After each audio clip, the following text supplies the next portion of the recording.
Bonjour. Voici la suite de la première partie des secrets du monde invisible et occulte. Cette deuxième partie, comme promis, je parlerai de la manière de travailler avec l'invisible et aussi comment se protéger du monde occulte. Mais d'abord, parlons de la vraie nature de l'âme.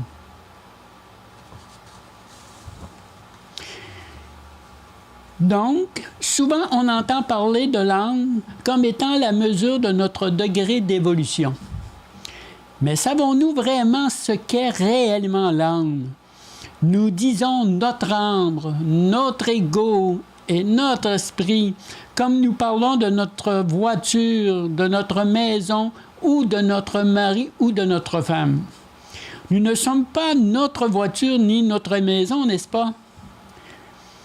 Lorsque nous parlons de notre voiture ou de notre maison, nous voulons dire que la voiture et la maison nous appartiennent. Donc, lorsque je dis mon âme ou mon ego, cela veut dire que l'âme ou l'ego m'appartient, comme la voiture ou la maison m'appartient. Donc, je ne suis pas l'âme ni l'ego, comme je ne suis pas la voiture ni la maison, n'est-ce pas? Mais lorsque vous dites « ma femme » ou « mon mari », cela ne veut pas dire que votre femme ou votre mari vous appartient. On est bien d'accord avec ça? Monsieur, dites à votre conjointe ou à votre copine qui est votre femme ou votre amie qu'elle vous appartient. Elle va vous donner la signification exacte du mot « conjointe » dans la langue des oiseaux. Ça veut dire se joindre à un con. Idem pour vous, mesdames. Alors, lorsque vous dites mon âme, mon ego ou mon esprit, se pourrait-il que votre âme, ni votre ego et bien sûr ni votre esprit ne vous appartiennent même pas? Alors, si vous n'êtes pas l'âme, ni l'ego, ni l'esprit et de surcroît ce concept ne vous appartient même pas, la question qu'on doit se poser, qui sommes-nous réellement? Ce que je veux dire, c'est à qui je m'adresse présentement. C'est qui présentement qui lit ce texte? C'est qui m'écoute présentement? Savez-vous réellement qui vous êtes? On entend souvent dire « Connais-toi toi-même et tu connaîtras l'univers et les dieux ». C'est difficile de se connaître lorsqu'on ne sait pas qui on est réellement. Je vais parler présentement de la vraie nature de l'âme. Donc, avec ce que vous venez d'entendre, vous n'êtes pas l'âme et de surcroît, elle ne vous appartient même pas. Je vais parler de l'âme sur 4 niveaux différents. Au niveau du mental inférieur, donc de l'intellect, au niveau du mental supérieur, donc de l'ego, au niveau du supramental, donc de l'esprit, et au niveau du mental suprême, donc de la conscience. Je ne m'étendrai pas très longtemps sur la perception de l'âme au niveau du mental inférieur. C'est surtout ce niveau que vous entendez parler de l'âme le plus souvent.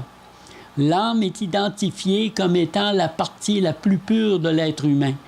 Si on parle du ciel ou du paradis, on parle de la demeure de l'âme. C'est sans contredit la partie divine de notre être. Donc, si je dois faire confiance à quelqu'un, c'est bien à mon âme. Ça, c'est au niveau du mental inférieur. Par contre, si je parle de l'âme au niveau du mental supérieur, là, je parle d'expérience d'âme. Mon âme est venue sur terre pour faire des expériences. Cette pauvre âme subit l'expérience mise en œuvre par ce méchant ego. C'est à elle qu'il faut faire confiance tout en faisant taire l'ego pour ne pas nous induire en erreur. C'est bien connu aujourd'hui que mental veut dire menteur. Et tout le monde sait que le mental est l'ami incontesté de l'ego. met au fait. De quel mental il est question ici? Du mental inférieur, du mental supérieur, du supramental ou du mental suprême? Lequel de ces 4 types de mental est le menteur? Surtout qu'on ne fait pas la différence entre les différents types de mental qui forment le bloc mental, comme on parle du bloc psychique, ou du bloc psychologique, ou du bloc neuronique. Donc, l'âme fait l'expérience dans la matière pour pouvoir par la suite se servir de ces expériences pour élever son niveau vibratoire afin de faire une ascension ou élévation vers sa divinité. Je ne m'étendrai pas très longtemps également sur ce niveau, car on entend parler suffisamment de l'expérience de l'âme un peu partout sur le net. Donc, ce que je viens de dire, c'est au sujet du mental supérieur. Si je parle au niveau du supramental, donc là, je parle au niveau du double éthérique qui est le contenant de l'esprit. Lorsque je parle de l'âme, des anges ou de notre ange gardien, eh bien, je parle tout simplement de l'âme, car les 3 représentent le même concept sur 3 noms différents. Souvenez-vous que l'âme se trouve au niveau astral, donc un plan d'illusion et de manipulation.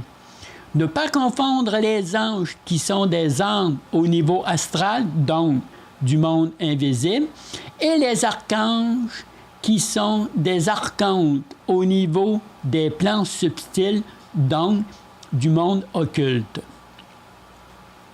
Et là, je suis obligé de dire « Attention, attention, danger, la petite lumière rouge s'allume ». Le New Age parle abondamment de l'âme. Par la même occasion, il tape sur ce méchant ego.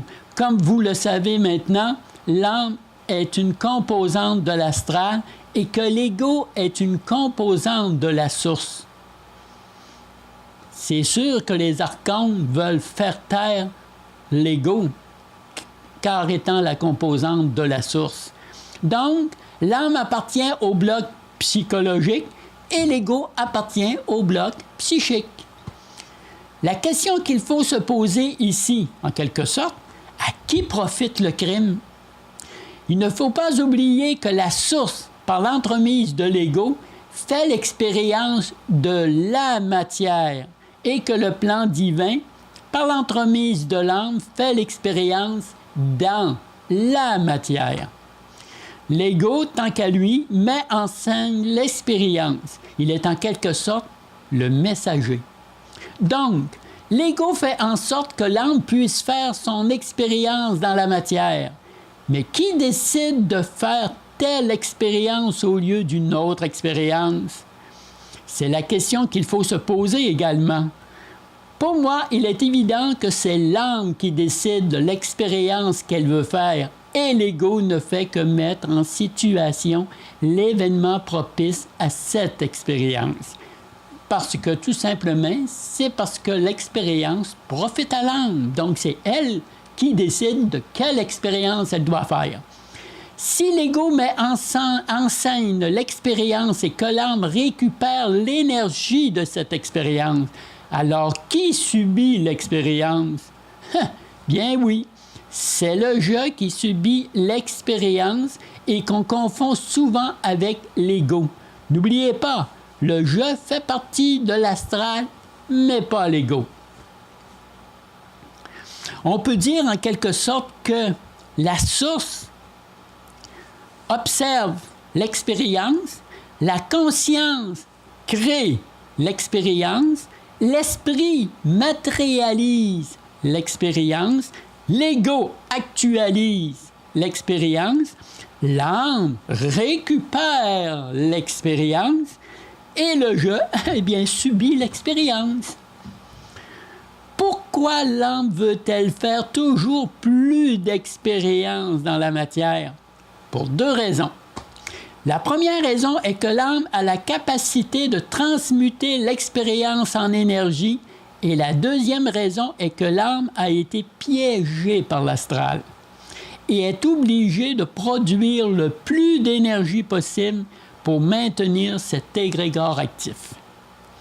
Le plan initial entre la source et le plan divin, comme j'ai parlé avant, était de faire l'expérience dans une matière après un certain nombre d'expériences, redonner l'immortalité à la matière et retourner au plan divin pour y déposer ces expériences sous forme d'énergie. Ne pas oublier que l'esprit est éternel et que l'âme, tant qu'à elle, est immortelle. Pourquoi faire ce contrat entre la source et le plan divin? C'est qu'en intégrant la matière, la lumière de la source faiblissait avec la densité de cette matière.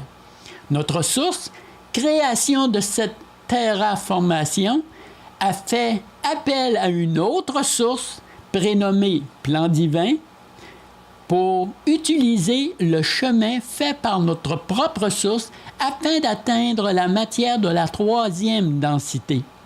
N'oubliez pas, j'ai dit, la source comme le plan divin sont deux plans de créateur.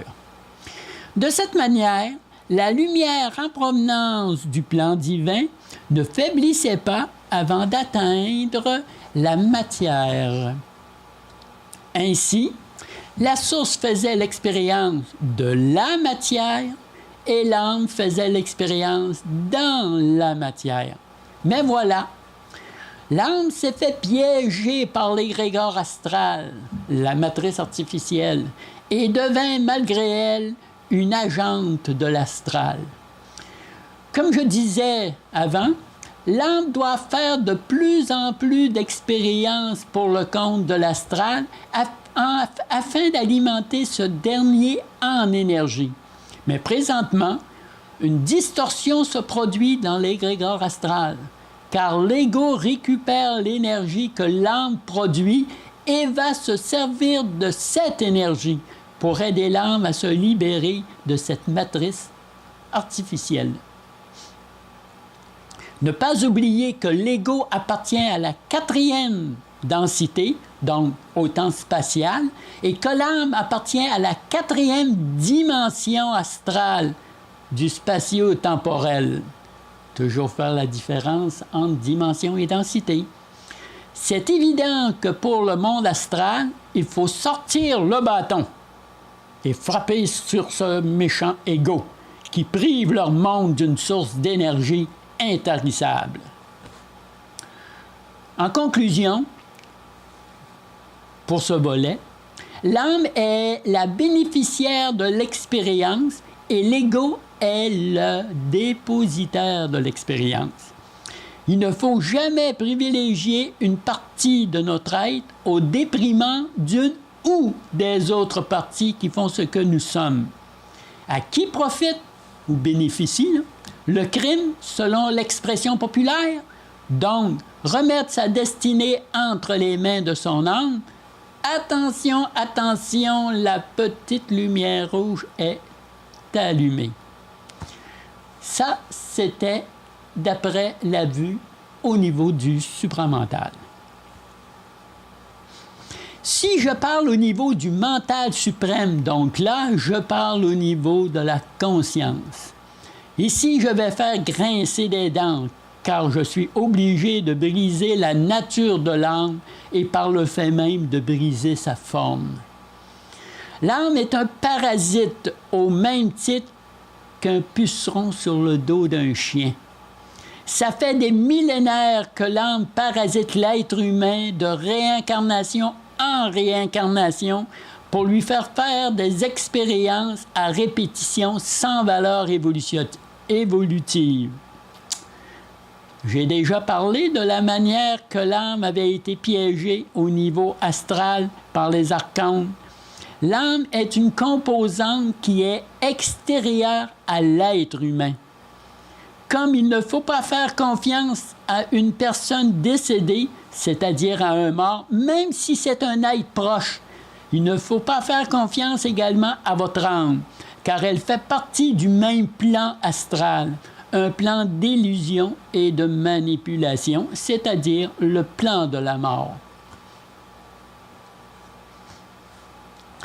L'âme est là pour servir les archontes. Contre ce Hongré, je l'accorde, mais par la même occasion, elle dessert l'évolution de l'être humain. Son but premier est de faire le plus d'expériences possible afin de pouvoir créer une banque mémorielle, par la suite transmuter ces mémoires en énergie pure qui servira de nourriture aux archontes.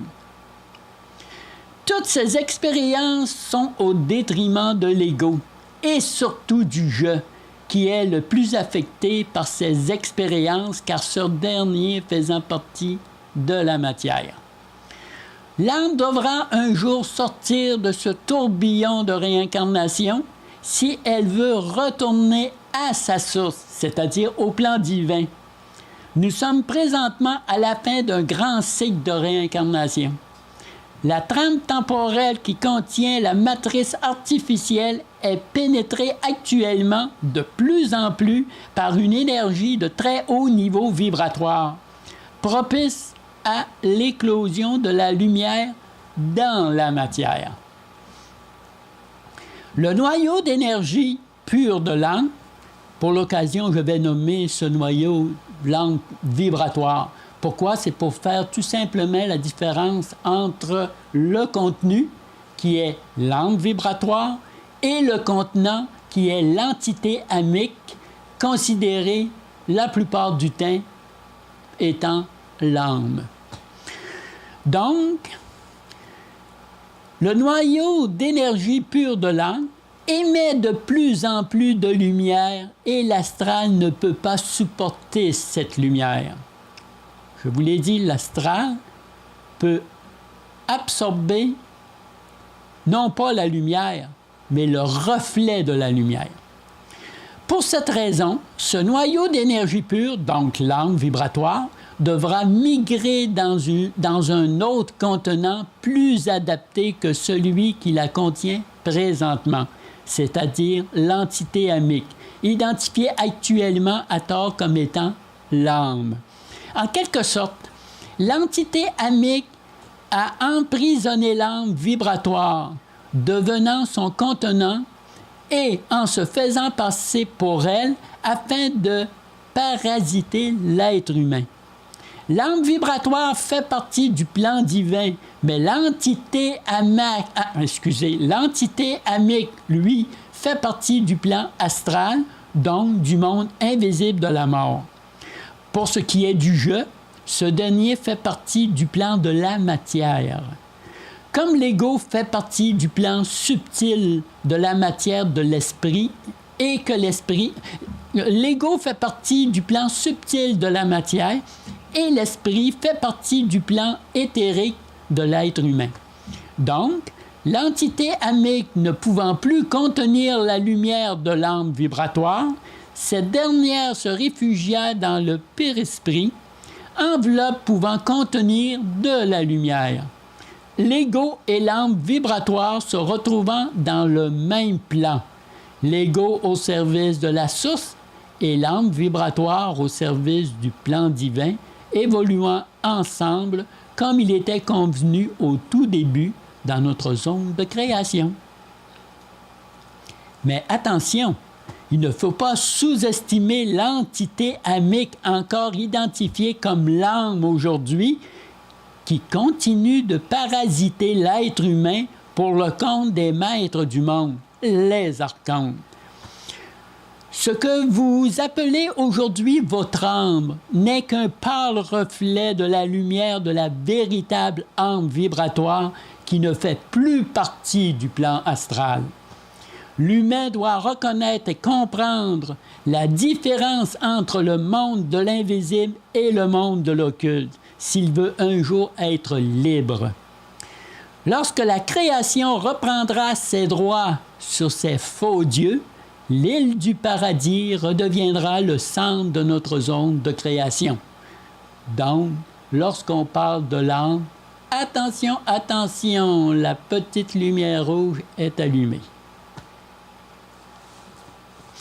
Maintenant, je vais vous parler comment se protéger des attaques du monde invisible et occulte. Mais avant, je vais quand même vous parler comment travailler avec l'invisible. Je dis souvent que le visible est la manifestation de l'invisible. Il y a une méthode relativement simple de travailler avec l'invisible pour qu'il puisse se manifester dans le visible pour enfin se concrétiser dans notre réalité présente. Il faut tenir compte de 3 éléments importants, à savoir la vibration, l'intention et l'attention. Chacun de ces éléments a une fonction très précise. La vibration permet d'ouvrir un vortex entre l'invisible et le visible. L'intention permet de densifier l'énergie qui est en provenance de l'invisible. Et l'attention permet d'activer une tension énergétique dans notre réalité actuelle. Comme exemple, prenons la microculture de pousses à la maison avec accélérateur pyramidal. Premièrement, on détermine les graines de semences, de préférence biologique, en rapport avec les pousses qu'on veut cultiver. On prend une terre, également biologique, et on ensemence cette terre avec nos graines qu'on a préalablement choisies. On place le tout, de préférence si possible, dans une pyramide qui sert d'amplificateur vibratoire au niveau sonore durant le processus protocolaire à effectuer qui consiste, pour l'exemple présent, de la croissance rapide, abondante et nutritive de nos pousses. Pour créer une ouverture, ou si vous aimez mieux, un vortex vibratoire, afin qu'un passage soit fait pour permettre l'invisible de se manifester dans le visible, pour ma part, j'utilise 3 vaisseaux de cristal de quartz dans un ordre bien précis. Tout en faisant jouer mes vaisseaux de cristal, j'émets une intention, comme décrite plus haut, tout en portant une attention particulière sur la tension utilisée. C'est là où réside tout le secret de la manière de travailler avec l'invisible. Prenons l'exemple d'une ampoule électrique.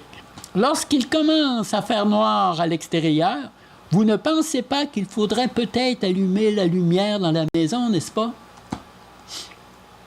Vous vous levez et vous vous dirigez dans la direction de l'interrupteur de la lumière. Ça, c'est l'équivalent à l'intention qui crée un mouvement.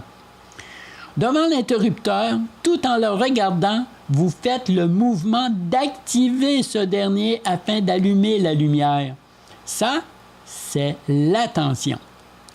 Lorsque l'interrupteur est activé, même si vous ne la voyez pas, vous savez qu'il y a une tension électrique qui se dirige vers l'ampoule électrique. Ici, au Québec, cette tension est de 110 volts. En France, je crois que c'est 220. Peu importe le voltage, c'est juste comme un exemple.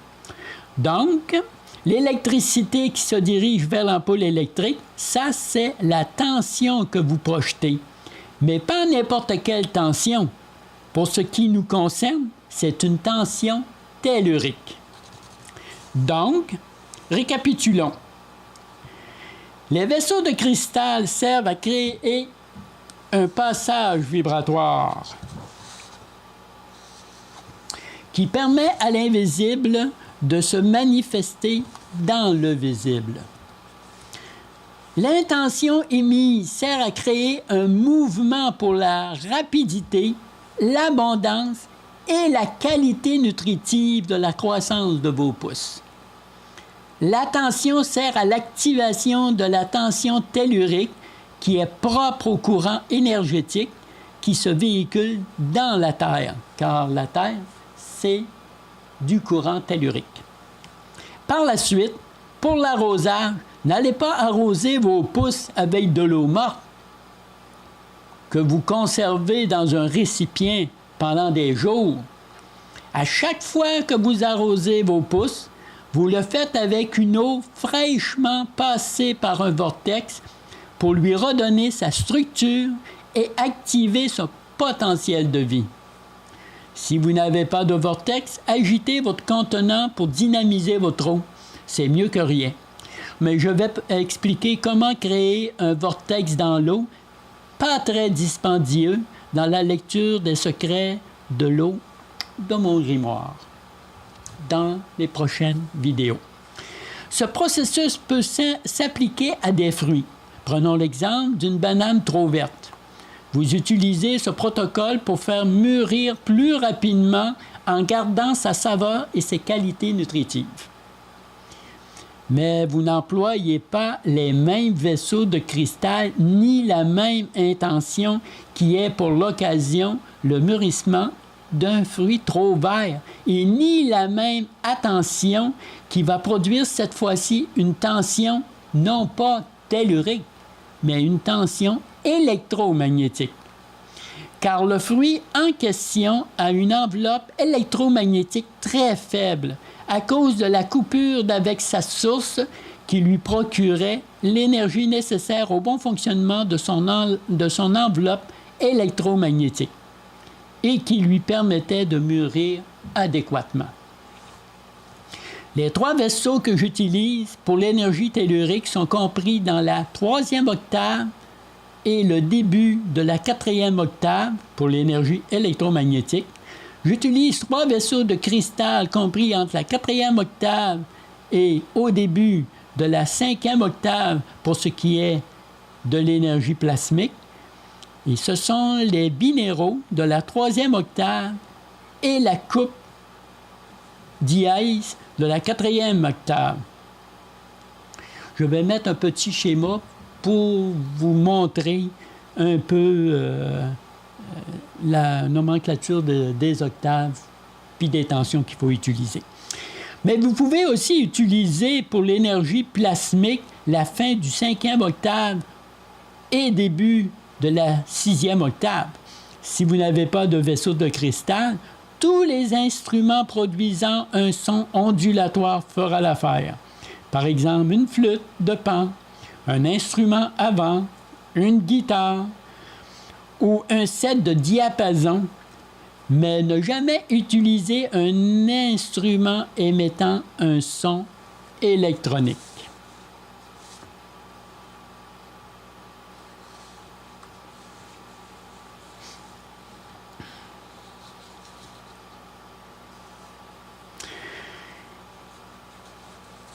Maintenant, je vais vous montrer, vous parler comment se protéger des attaques du monde invisible et occulte. Maintenant, le temps est venu de parler de la manière qu'on peut se protéger du monde invisible et occulte. Nous sommes continuellement agressés par des attaques psychiques en provenance de différentes forces faisant partie de notre réalité. Et ces attaques sont souvent perpétrées par l'entremise d'autres humains, sans le savoir ni sans nous vouloir réellement du mal. N'oublions pas que les forces ou les entités astrales n'ont pas toujours le pouvoir que nous leur attribuons. C'est pour cette raison qu'ils utilisent l'humain pour arriver à leur fin. En général, ils passent par l'humain pour atteindre une personne en particulier. Car l'humain est très facile à manipuler, car il n'a pas conscience des forces qui l'entourent.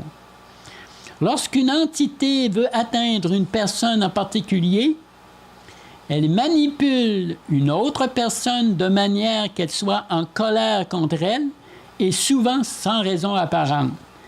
L'entité utilise le pouvoir de projection de cette personne pour atteindre psychiquement une personne que l'entité veut atteindre psychologiquement. N'oublions pas que l'humain est un créateur, qu'il peut créer aussi bien un accident par distraction qu'un trouble psychologique engendrant une maladie. Car effectivement, ce n'est pas nous qui pensons. Certaines personnes font appel aux forces obscures pour arriver à leur fin. Les maîtres du monde, par exemple, utilisent de la technologie pour le contrôle de l'humanité. Mais heureusement, nous avons la possibilité de nous protéger contre les attaques psychiques, psychologiques et même physiques, comme le rayonnement électromagnétique de la nouvelle technologie ou par pulsion électromagnétique, comme les compteurs dits intelligents. Vu que nous sommes nous-mêmes des créateurs, eh bien, servons-nous de notre pouvoir de création pour nous protéger de toutes ces attaques que nous recevons quotidiennement. Nous pouvons créer un bouclier à réflexion de nature électromagnétique à caractère atomique. C'est un bouclier à effet miroir, ce qui veut dire retour à l'expéditeur, comme je vous ai déjà parlé dans la vidéo précédente. C'est un bouclier de protection qui retourne la force d'émission vers l'utilisateur d'une technologie à ondes et micro-ondes pulsées ou à ondes à énergie dirigée. C'est utiliser la force de l'autre comme défense, comme employé dans les arts martiaux, par exemple. Le bouclier est fait du prisme de lumière qui se densifie en énergie électromagnétique sous l'influence des photons et des électrons en surchauffant les protons et neutrons lors de leur retour à l'expéditeur, ce qui engendrera une maladie dans le corps de l'expéditeur. Si je vous dis la composition, vous n'avez pas besoin de comprendre ou de connaître cette composition-là. Il s'agit simplement d'émettre une intention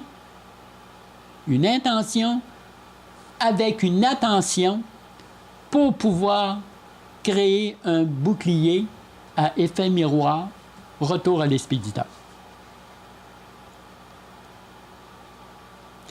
Donc, le faisceau de l'esprit est l'initiateur du prisme de lumière, en rapport avec l'intention émise dans une forme pensée, ce qui veut dire en termes simplifiés que c'est un bouclier retour à l'expéditeur, tout simplement. Toute personne, connue ou non de vous, qui profère une attaque psychique ou psychologique qui aura une incidence physique sur vous, sera absorbée par votre bouclier et l'attaque sera redirigée vers l'expéditeur à la puissance 10. On dit souvent que plusieurs maladies sont de nature psychologique qui entraînent un dérèglement, soit hormonal ou autre, au niveau physique. Comme on se protège d'une attaque physique en se construisant un mur matériel, on se protège d'une attaque psychique en construisant un mur psychique de nature immatérielle. Les maîtres du monde, afin de se soustraire à la loi karmique, utilisent généralement une ou des personnes comme canal en manipulant leur consentement pour atteindre une personne en particulier. Mais maintenant, cela ne fonctionne plus, car le retour à l'expéditeur va à l'émetteur initial de l'attaque, avec malheureusement des dommages collatéraux au canal utilisé. D'où provient l'émission de l'attaque.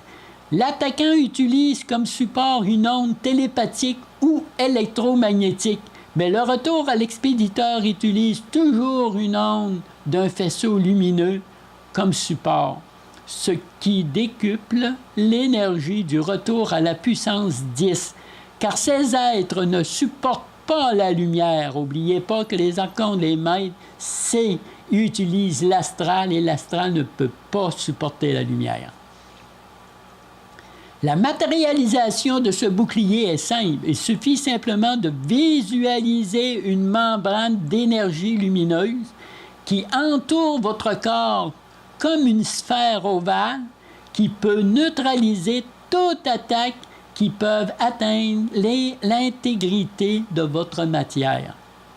Je tiens à le répéter, n'oubliez pas que vous êtes des créateurs et par le fait même, vous pouvez matérialiser une protection qui vous protégera de toutes les attaques physiques ou non.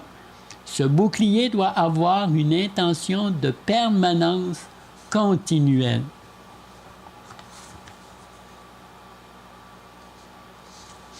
Maintenant, je vais vous montrer comment se protéger d'un égrégore de maladie versus égrégore de santé.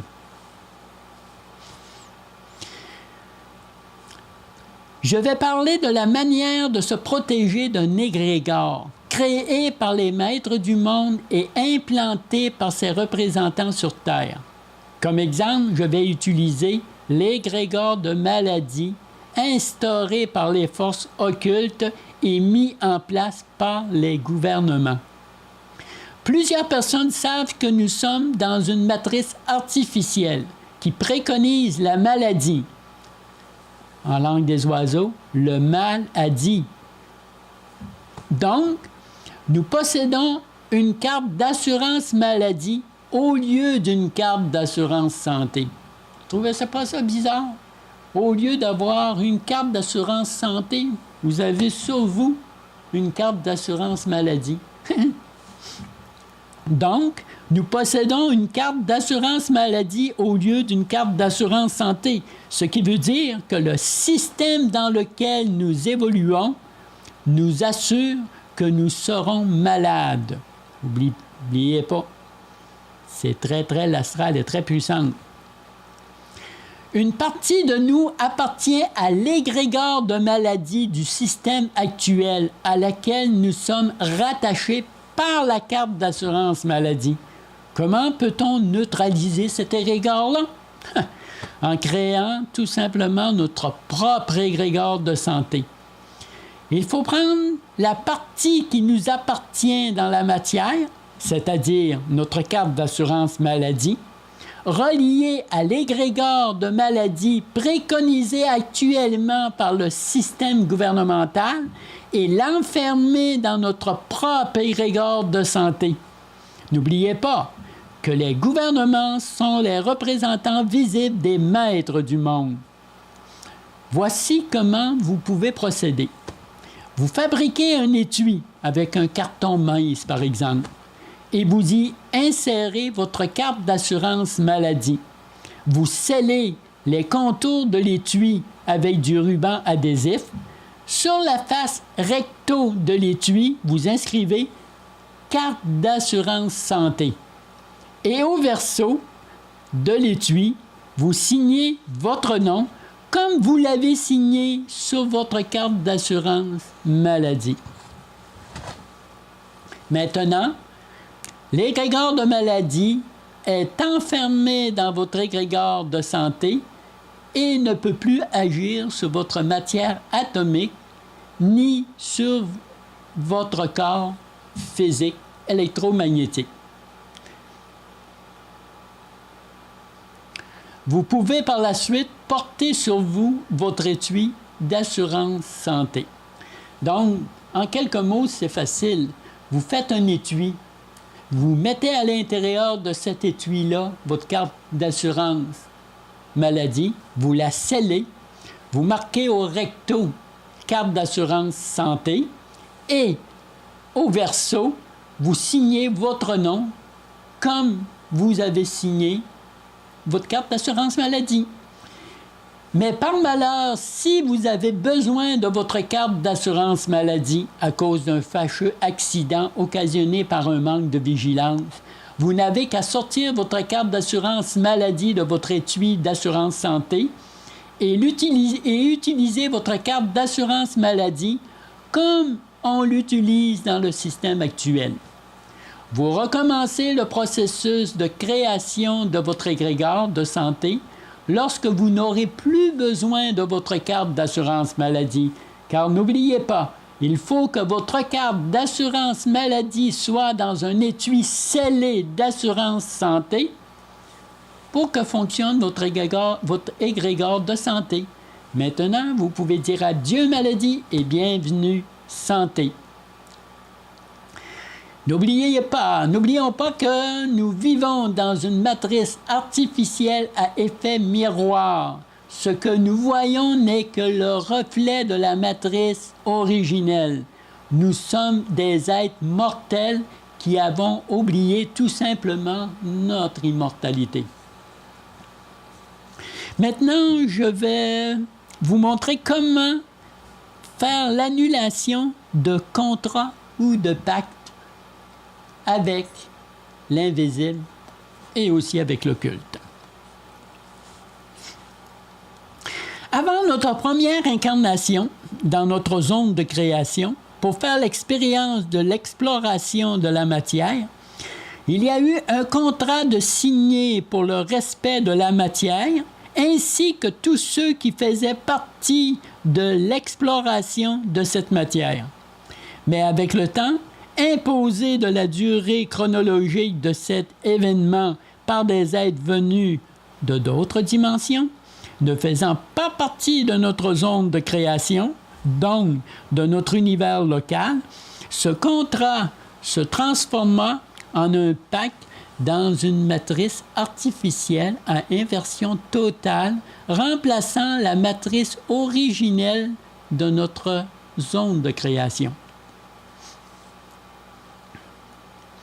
Par la suite, avec les réincarnations successives, différents contrats et pactes furent signés en manipulant notre consentement, par de faux arguments avec l'inversion de la réalité associée à ces contrats et ces pactes. Une illusion de libre arbitre continua à l'imposition mensongère de ces différents contrats qui devenaient avec le temps linéaires des pactes avec des forces inconnues jusqu'alors. Mais le temps est venu d'annuler tous ces contrats et ces pactes qui ont été signés sans le savoir par la manipulation de notre consentement, nous donnant l'illusion que nous sommes responsables de tout ce qui est arrivé et de tout ce qui peut arriver dans le futur dans notre zone de création. Pour cela, il faut dire une formule qui fera office de loi d'annulation de tout contrat ou de pacte avant, pendant et après notre séjour dans cette matrice artificielle à inversion totale, faisant la réalité dans notre zone de création. Voici la formule est la suivante. J'annule en conscience de cause tout contrat ou pacte obtenu avec ou sans mon consentement explicite, avant, pendant et après mon séjour dans ma zone de création. J'annule également en conscience de cause tout contrat ou pacte, passé, présent ou futur, obtenu par manipulation de mon consentement dans cette matrice artificielle à inversion complète, le tout prenant effectif immédiatement, sans délai subjectif. Cette formule peut être dite immédiatement afin qu'il n'y ait plus de tels contrats ou pactes à venir. Mais pour que cette formule fasse office de loi reconnue par les forces qui animent les maîtres du monde, elle doit être accompagnée d'un symbole qui représente l'idéologie de la matrice artificielle qui aura pour effet de rendre cette formule opérationnelle et sans équivoque. N'oubliez pas que lorsque vous signez des contrats, vous le signez devant notaire ou avocat et ensuite sont enregistrés à la cour.